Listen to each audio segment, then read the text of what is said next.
20 साल से ज़्यादा का आपका मार्केट का एक्सपीरियंस रहा है। So number one reason why people lose money in stock market, जबकि ये तो वेल्थ क्रिएशन मशीन लगती है बाहर से देखने में तो, लेकिन हम ये भी जानते हैं कि 90% लोग, if I am not wrong, 90% लोग पैसा जो है इसके अंदर लूज करते होंगे। तो what is the number one reason कि लोग बाग यहाँ पे पैसा लूज करते हैं? नंबर वन रीज़न है इमोशंस। सो जैसे मैंने पहले कहा कि हम स्टॉक के बारे में इतना कुछ पढ़ लेते हैं, रिसर्च कर लेते हैं, उसके प्रोडक्ट यूज़ करते हैं कि हमें मैरिज हो जाती है। और मैरिज के बाद डिवोर्स बहुत डिफ़िकल्ट भी होता है और पेनफुल भी होता है अगर आप करेंगे तो इट इज़ एक मैं आपको छोटी सी कहानी सुनाता हूँ पीटर लिंच की। पीटर लिंच बहुत एक मशहूर फंड मैनेजर रहे हैं यूएस में, भाई किताबें भी कई आपने पढ़ी होंगी। तो 1977 से 1990 में उनका मैजेलन फंड वो लीड कर रहे थे और उसमें कुछ 29% CAGR उनका 13 साल चला।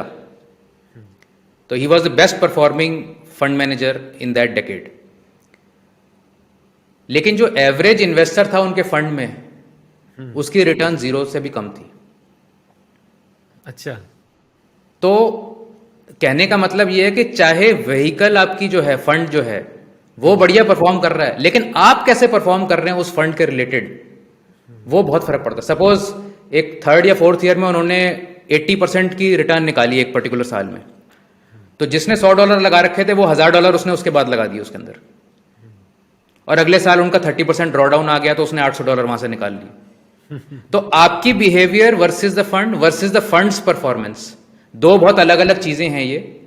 और मोस्टली केसेस में आप देखेंगे इंडियन कॉन्टेक्स्ट में भी फंड ठीक कर रहा होगा, लेकिन हमारे जो ये दिमाग में एक चलता रहता है ना कि मैं कुछ करूं ताकि मैं फंड को भी बीट कर दूं, मैं टाइम कर लूं, मैं बॉटम पे और खरीद लूं, बॉटम पे बेच के और नीचे खरीद लूंगा। जैसे जब कोविड आया बहुत लोगों ने स्टॉक बेच दिए कि अभी तो बहुत नीचे जाएगा, नीचे खरीद लेंगे, या ऊपर जब जा रहा होता है तो बेच देते हैं, नीचे गिरेगा तब फिर खरीद लेंगे।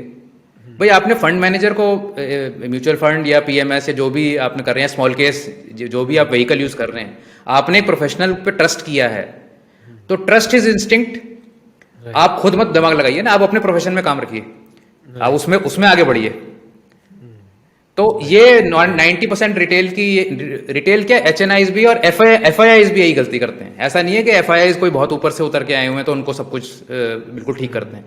This discretionary investing has this issue that it is emotional and it is our behaviour.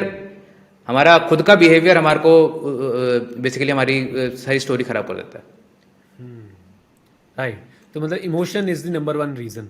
Absolutely, and I think आपने बिल्कुल सही बोला।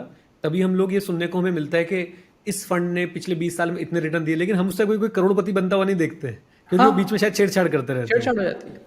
अब जैसे मैं आपको एग्जांपल दूं, हमारे कई पोर्टफोलियोज में कुछ स्टॉक ऐसे आए जो 700, 800, 900% बढ़ गए।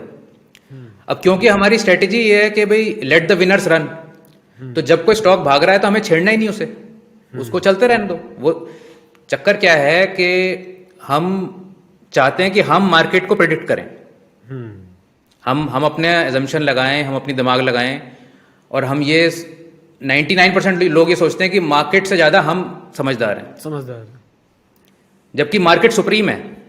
राइट। तो मार्केट शुड टेल यू कि आपको क्या करना चाहिए, ना कि आप मार्केट को बता रहे। अब जैसे कोई स्टॉक नीचे आया हुआ है, अब लोग कहते हैं यार खरीद लो, अभी तो बहुत वैल्यू है, ये है वो है। भाई मार्केट भी बेवकूफ नहीं है ना कि वो स्टॉक नीचे आया हुआ है।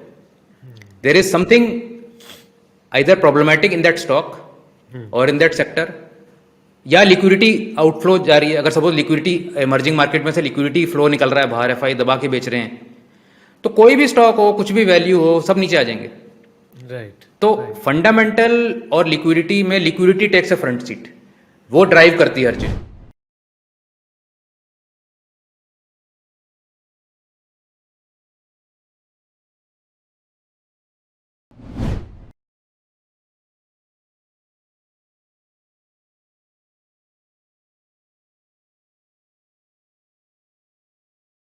Investment in securities market are subject to market risks. Read all the related documents carefully before investing. Please read the risk disclosure documents carefully before investing in equity shares, derivatives, mutual fund, and or other instruments traded on the stock exchanges.